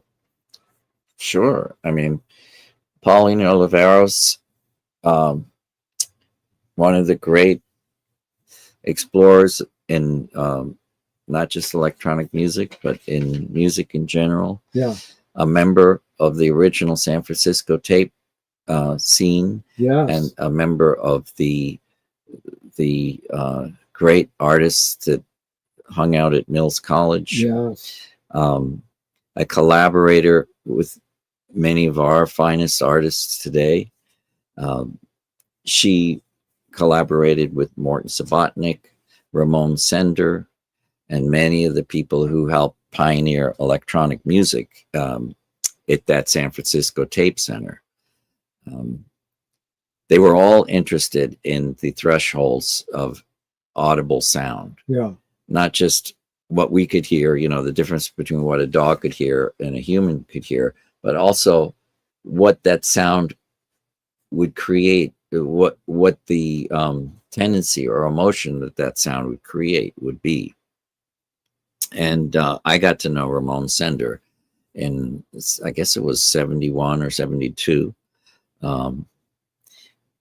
And he was experimenting with writing music for sleeping. So he wanted to compose or to create electronic music or partially electroacoustic music that would be a participant in how that individual experienced sleep, you know. So I remember him playing these tapes that he made for sleeping. And maybe part of that was also getting back to Terry Riley, a part of the explorations of Terry Riley. When Terry Riley wrote In C, the theory behind In C was that inside each human ear are these minute hairs that are called cilia. And the cilia are vibrating all the time, going bleep, bleep, bleep, bleep, bleep, bleep, bleep, bleep. And focus keeps those cilia active. The human focusing, or what's attention? Attention. Your attention span keeps the cilia going like this. They keep, yeah. The moment your attention span dwindles or drops out completely, the cilia collapse. And when the cilia collapse, besides losing focus, guess what happens? You fall asleep and do any number of things. So in C, what Terry Riley supposedly was interested in is seeing if the same tone played over and over again would force those cilia to collapse, and then force the audience at different times and at different moments going in and out of concentration. During the concert. During the concert. Which was very much in keeping with I think the gestalt of that artistic movement of that time. Right. But really super talented people, you know, Don Buchla and just great, Robert Ashley and Robert Ashley. Yeah. You mean Blue Jean Tyranny?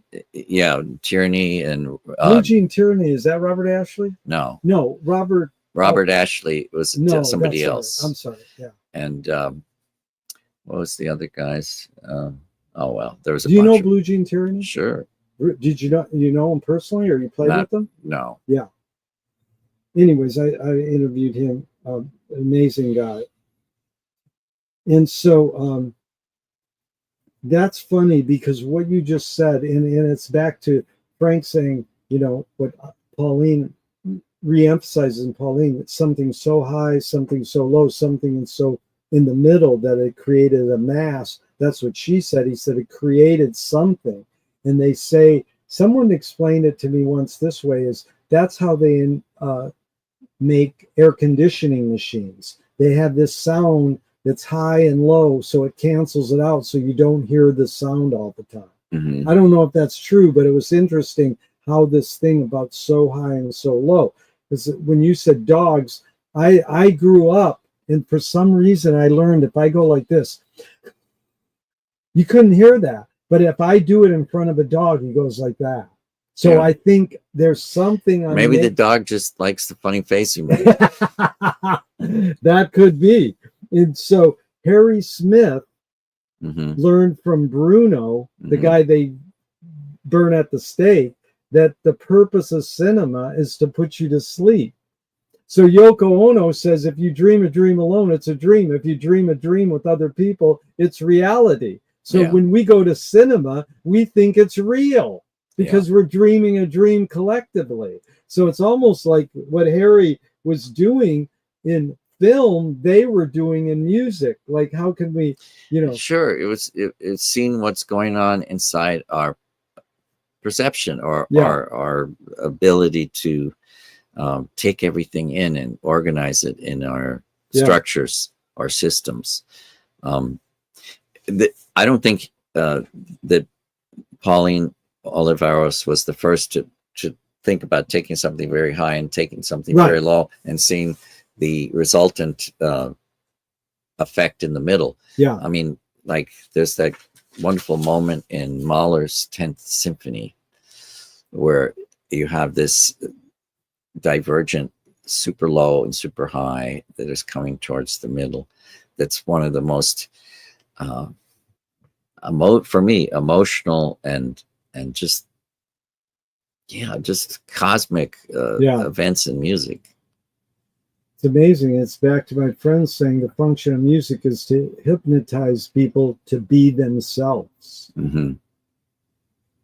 So let's do a couple more, and I really appreciate this. This is Ben Ratliff. He wrote a book about Bill Frisell. It's like about this thick. Yeah. And he basically said, I mean sound as it has long functioned among jazz players as a mystical term of art, as in every musician finally needs a sound, a full and sensible embodiment of their artistic personality, such that it can be heard at best in a single note. So he would summarize it in a couple words. Miles is fragile and pointed. Coltrane is slightly undercooked and urgent. If a music writer or someone you respected was going to summarize Greg Cohen's sound in a couple words, what two words would you go, he gets me? If it's Ben Ratliff, no, or I anyone. would say a late night phone call. Dude, that is funny. A late night, because I realized in the middle of asking you that, I asked you that in part one. Do you remember what you said? Steak and potatoes. Which is great because it's actually three words, because when I say slightly undercooked and urgent for Coltrane, it's like, well, that's three words, dude. You're not doing fulfill. But that's funny because that's exactly how I experienced Captain Beefheart. Was 52 times in 1991. He called me in the middle of the night once a week, and it was like completely life-altering moments for me to just be almost half asleep in the middle of the night and listening to Don, you know, and he would say, play, and I'd bring up some song and he'd go, play that for me. So I'd put a cassette in and play Big Eyed Beans, not Big Eyed Beans, but Smithsonian Institute Blues over the phone. So, you know, I'm still curious. You told us a great Beefheart. The only reason why I said that answer was because the last time I heard from Ben was a late night phone call. Oh, really? So you know him? Not well, but yeah, good. And so here is my question: is I know I kind of bug you on this, but you told a great Captain Beefheart, Don Van Vliet story with your sister, and it's an amazing story, and I really highly recommend people check it out. What was it like from ages what to what? Were you going over to Don's house and just sitting there? What would, just sort of paint a picture? Would you walk in and you go, "Oh, hi," and you just sit there and talk, or how did it develop? And I basically try to get from you, how many times did you visit him? And you go, "I don't know, 100." But I mean, is there any sort of, because then eventually you became friends and you became a professional musician, and you never played in his band, and you gave a great answer why you didn't do that. But if you want, just kind of paint the picture of what was it like, because so many of my friends that would be go like, wow, what would that be like? Especially at your age. I mean, your age is about what when you first meet him? I guess I was 14 or 15. Yeah. And every time you go over, your brother's with you? And No. You see, there was the initial introduction, which was courtesy of my younger sister, Jeannie. Yeah. Who so brilliantly did it on her own. Did it on her own, Through selling yeah. Brownie cookies. And that sort of opened a door and also opened his jaw and made it drop to the floor. But after that, we came over there and we met Don and Jan and a lot of the band who was hanging out at that house at the time. And then it became more of like, you ever watch Ozzie and Harriet? Sure. Thorny kind of coming into the kitchen and just saying, "Oz, you have a cup of coffee?" Or it's not even a thing you think about. It was just a block away. Yeah. It could be me or it could be Danny. We just walk over there and hang out, and usually there was some kind of silliness that I would always ask Don the same question for the first maybe 15 times I'd go over there. What was the question? What has been the latest communication that you've deciphered from the dogs of the neighborhood? Really? And what would he say? He would always say something different, and like, something poetic, something absurd, something borrowed, something blue. I can't remember all of the things that he said, but what's the roots of that question? Because we had talked about, there was a lot of dogs in that neighborhood, and we'd always hear them barking. And early on, I said, "What do you think they're saying, Don? What do you think the language of these canines are? Are they meant to be? Is this meant to be a language that's understood by humans?" Yeah. So this kind of sent us off on this tangent. So you think Don was just guessing, or that he really? I think for him, he knew. He knew, yeah. Yeah. He felt that he was very much in tune with the wildlife of that area. And the ants. He loved the ants. That's right. He loved ants. Didn't he say something? Now I remember he said something about putting cayenne pepper. No, he put sugar. To attract them or to keep them away? Both. He would make piles throughout the landscaped area of that big clubhouse to keep the ants away from the house and give them piles of sugar to explore farther enough away from the front door that they never went in the door. Wow. And then the band is playing, or they're just sitting around? Are you? Well, sometimes the rehearsals would be long, so the band could be sitting around, and then one person gets tired of hanging out, and they say, "I'm taking off," and then it's two of them, and then they leave, and then it's just Don and Jan. But sometimes I would sense that it wasn't the right time to be there. Maybe the the rehearsal was kind of heavy for whatever reason. And usually I'd end up going there more at night, like at around when rehearsals weren't happening. Yeah, like around And 7. were there any other people your age? Was that No, an exclusive? it was just usually Don and Jan and maybe my brother and not myself. Right. And so, but you never played music with them there. We listened to music. And so he would go, let's listen to this, or you would say, hey. He wouldn't go anything. He'd just have on the record player, what he had been listening to maybe 20 times that day. Right. Because last time you mentioned you listened to a lot of Ornette. Yeah. And you listened to Train and Steve Reich. Anybody else? It could be Stockhausen. It could be any number of things. Really? He had, like everybody else, he had a record collection. Yeah. Howlin' Wolf?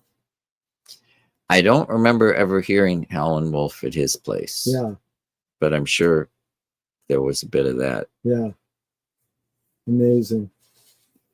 Yeah, and so then over the years, did you see him play live with his band very often? Right there. But I mean, besides that, did you go to concerts? No, ironically, like it was 1966 and there was this event that happened in Hollywood called the Battle of the Bands. Yeah. It was like the youth talent night or whatever. And it took place at the, what was that place called? Oh, I can't remember the name of the theater. Yeah. But it sort of had a lot of outposts. So there was the main event that was in this small theater. Yeah. And then there were little booths that had other bands playing, almost like tents. Yeah. And each one of those booths had a sponsor. So the band that I was in was at the Gillette booth. Yeah. So Gillette, back then it was just razors. Yeah. Were sponsoring this little kid band that I was in. Which is Charleston Grotto? It was actually a different band. After that one? Simultaneous. Yeah. I think it was called Polka and the Dots or something. Yeah. I forget what it was called. But so we were playing at this Battle of the Bands, and all these other people were playing, trying to get the grand prize. Yeah. Who is the greatest band in Hollywood, of the teen band. Yeah. It's supposed to be teen band. And my brother and I both seem to remember that year, 1966, the grand prize went to Buffalo Springfield. Yeah. But then I did some research, and it turned out that on that very day, and not on the same stage as we were at, but in very close proximity, the winning band was Captain Beefheart. Wow. And you knew Don then? I didn't. Oh, it was knowing him. That's amazing. So then back to the question, you never saw him at the Whiskey or any? I did see him at one. I forget, there was a couple of gigs. I don't have a clear in the early, not with Eric Feldman and the no back. You never saw the second kind of slew of Don bands. No, the only time I saw the second slew was again at the other house on Golondrina. Yeah. So you mean rehearsing? Yeah. Yeah. So did I tell you this? He came out at the Whiskey when I saw him probably 38 years ago. And he came out and said, "It smells like a Robert Mitchum film in here." That's a beautiful quote. That is an amazing statement. That is sense ratio shifting. Yeah. Well, that's beautiful. Why don't we end with these two, Greg? I have two more and then we're done. So I appreciate your time. This is Mel Brooks, 1967. He wrote a movie called The Producers. He won the Best Original Screenplay in 69. He beat out Battle of Algiers, Faces by Cassavetes, and Kubrick 2001. That's rare for a comedy to read. His lead character is Gene Wilder, Leo Bloom, based on Leopold Bloom from Ulysses by Joyce. Here's what he says. I want everything I've seen in the movies. How would you fill in the blank? I want everything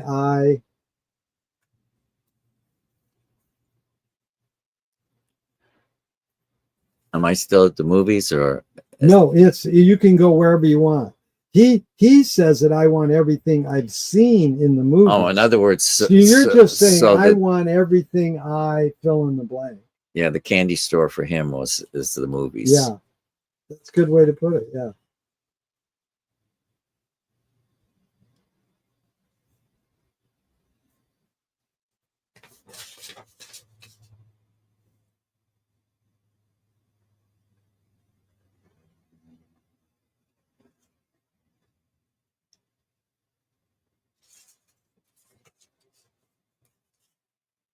I want everything I've seen in the eyes. In the eyes. Yeah. Yeah. Beautiful. This is Collective eyes, you know, like the collective eyes. Like the that scary scene in the last scene of the Children of the Damned. Ooh, I don't know it. Explain it to me. I'll tell you afterwards. If you haven't seen it, see it. What takes the weight of the world off your shoulders?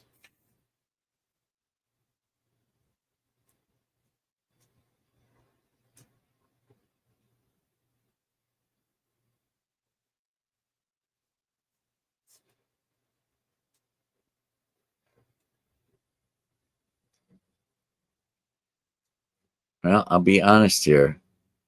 Nothing so far. Nothing. There's a certain amount of weight that's been there and probably forever be there.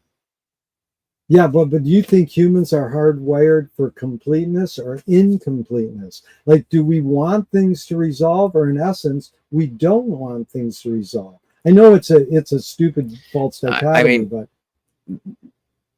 when we talk about the weight of the world, yeah, and that coming to light or coming to nest on our shoulders, this really taps into this whole concept of responsibility. Yeah. And how much of your life you see as mentorship and how much of your life you see as just doing. Yeah. For whatever reason, a lot of my life has had to do with mentorship. And because of that, it keeps the weight of the world on my shoulders. And let me get the word right. Mentorship, mentor. What is mentorship? Like when you're helping people to, like teaching. Yeah. You know, in other words, you're surmising situations, not just for yourself, but for others. For others. You learned that from your parents? I don't know. I don't know if I ever learned it. It's just something that's happened. It just happens to you. Do you think all people feel that other people are what's important in life? Not all people. Yeah. I think some people could care less. And some people, I mean, maybe it's something that's not even desired or desirable, but it's just fate. Fate. Is it innate in us? You know, we're all put here for one reason or another. Yeah. And at least some of us believe that. And I think one of the reasons why I was put here was this concept of sharing certain things that are important to me. Yeah. It's like, are we watching it happen or are we making it happen? Is that sort of what you're saying?